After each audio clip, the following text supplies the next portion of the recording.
entusiasmo puro, fogo santo e poder, pra fazer enfermidade desaparecer, pra fazer o inimigo fugir de você. Uma nuvem de vitória está sobre a igreja. A previsão de Deus diz que vai chover línguas estranhas por todos os lados.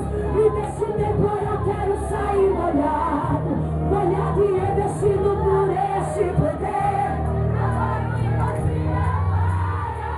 É a promessa de Deus, é a promessa de Deus. O fogo vai descer por este poder. É a promessa de Deus.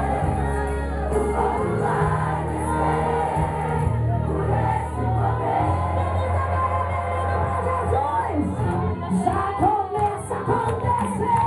Se baixo dessa chuva você não derrubar. Aleluia daqui, aleluia de lá. Inundando os irmãos com a bênção nas mãos. Vejo milhares de anjos vindo no imenso trovão.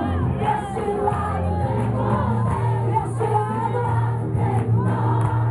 Aqui na frente tem irmãos sendo abençoados dando glória. Ali no meio o fogo cai, toda enfermidade não existe, sai pelo santo nome de Jesus. Oh, maravilha! Uma chuva diferente agora está inundando essa